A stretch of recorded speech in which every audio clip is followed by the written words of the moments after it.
Salut à tous et bienvenue sur Kebby Learning Tech. Aujourd'hui, nous allons découvrir comment installer TrueNAS, un système d'exploitation open source de stockage en réseau qui est actuellement très populaire, idéal pour créer votre propre NAS. Ça peut être à la maison ou au bureau.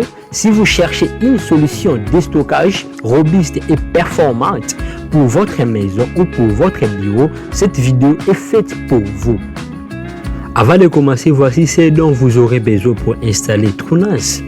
Premièrement, avoir un PC ou serveur avec un minimum de 8 Go de mémoire RAM qui est recommandé. Comme je vous avais dit dans la vidéo précédente où j'avais parlé sur les Home Lab, lorsque vous travaillez dans la tech, vous devez avoir un Home Lab auquel vous pratiquez tout ce que vous apprenez. Et avoir aussi un disque dur ou SSD pour installer TrueNAS, minimum de 16 Go qui est recommandé pour l'installation. Mais si vous avez un disque dur de SSD, ça sera mieux parce qu'un disque dur de SSD est plus rapide. Un autre disque pour stocker vos données. Vous pouvez également utiliser plusieurs disques si vous configurez un RAID parce que ce soit dans une entreprise ou vos propres données, actuellement les données est très importante. Avoir aussi une clé USB de 8 Go pour créer un média bootable. Si vous avez tout ce que je vous ai dit, vous devez maintenant avoir l'image ISO de TrueNAS que vous pouvez télécharger gratuitement sur le site officiel. Alors, voici le site. Si vous entrez dans leur site, vous allez se retrouver dans cette page. Vous mettez votre adresse mail et puis vous aurez une autre page où on vous envoie ici et puis vous téléchargez. Dans mon cas, moi j'ai déjà téléchargé l'image. Je vous mets le lien dans la description. Je vous mets le lien dans la description pour le téléchargement. Après avoir téléchargé l'image de TrueNAS, vous devez avoir un logiciel où vous allez rendre l'image bootable. Alors, dans cette vidéo, nous allons utiliser les Balena Etcher. Mais vous pouvez aussi avoir Refuse. Voici le lien pour télécharger les Balena Etcher. Le lien est là. Vous entrez. Je vais mettre le lien dans la description pour que vous ayez la possibilité de télécharger directement pour vous télécharger. Mais moi, j'ai déjà. Et allons maintenant créer notre clé USB bootable. Vous ouvrez votre logiciel, ça peut être Refuse ou Balena Etcher. Dans notre cas, nous utilisons Balena Etcher.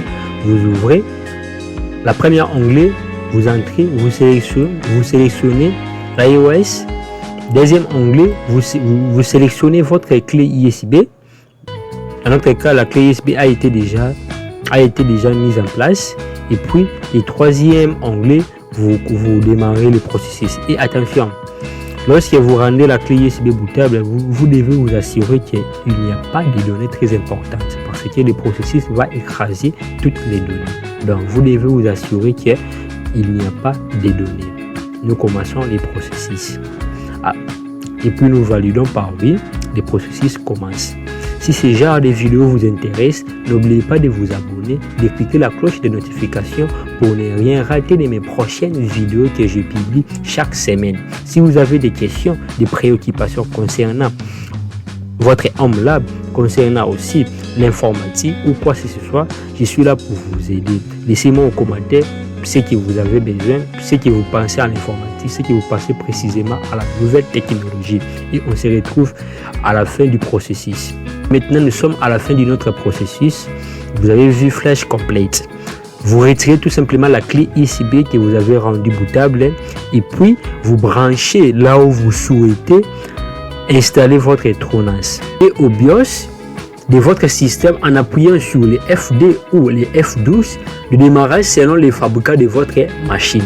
Ensuite, sélectionnez votre clé USB comme périphérique de démarrage. Après avoir démarré depuis la clé USB, vous serez accueilli par l'écran d'installation de TrueNAS. Lorsque vous installez, vous devez être patient. Vous entrez sur Enter ou bien vous passez pendant quelques secondes.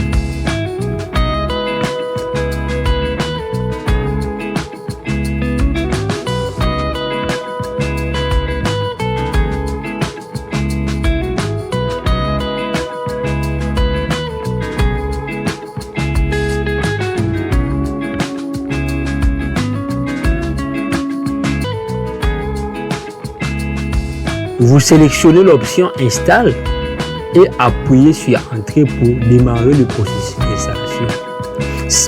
Dans notre cas, nous installons.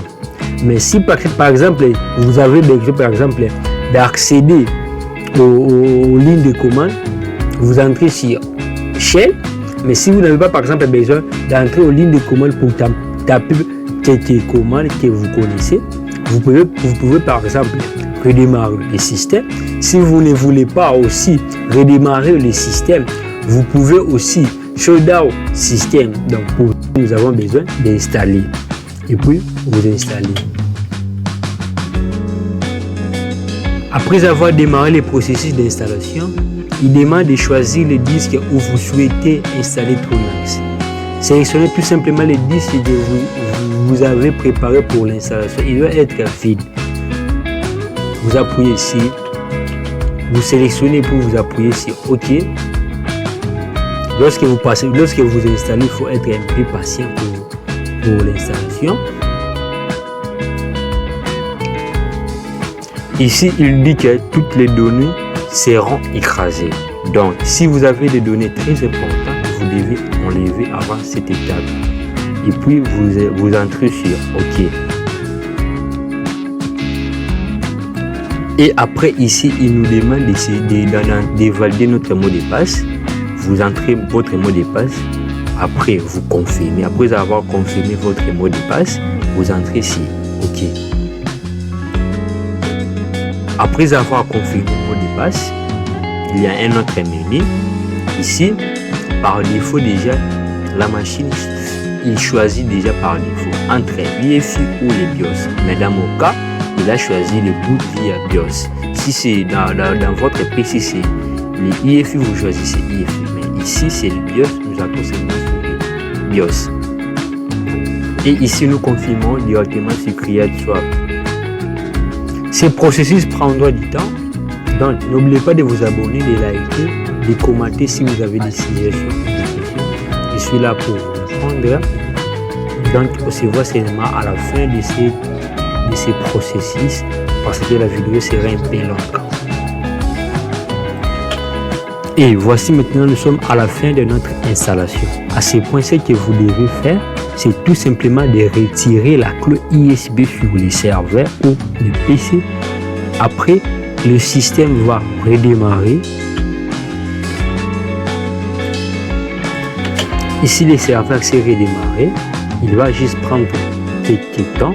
Donc, vous devez être patient lors de l'installation. Maintenant, l'installation est complètement finie. Nous avons pas mal de choses sur notre écran. Comme ici, on nous demande de configurer une adresse IP par interface. Nous avons ici notre adresse IP. Nous avons notre adresse IP. Cette adresse IP a été attribuée par mon serveur parce que j'ai un réseau local auquel j'ai branché ce serveur.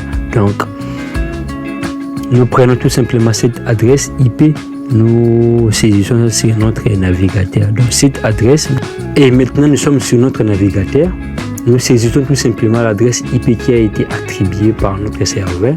Donc l'adresse est 10.27.0.2 et puis nous entrons sur Enter. Et nous sommes sur le login de notre serveur Tronas. Le nom d'utilisateur par défaut c'est root, nous entrons root. Et puis les mots de passe, nous mettons tout simplement les mots de passe auxquels nous avons introduit lors de l'installation. Je mets les mots de passe et puis j'entre sur Enter. Je n'ai pas besoin d'enregistrer ça maintenant. Et maintenant là, nous sommes sur notre navigateur, sur notre bruit de notre serveur. Au côté gauche, au point gauche, nous avons les différentes fonctionnalités pour la configuration, telles que configurer les adresses IP manuellement, partager les disques D. Ici au milieu, nous avons l'affichage des CPU et d'autres fonctionnalités. Au jour à venir, je viendrai avec d'autres vidéos pour vous montrer comment partager vos disques D en réseau et d'autres fonctionnalités. Donc n'oubliez pas de vous abonner, de liker, de me laisser un commentaire si vous avez des suggestions et des questions. On se voit à la prochaine vidéo. Bye.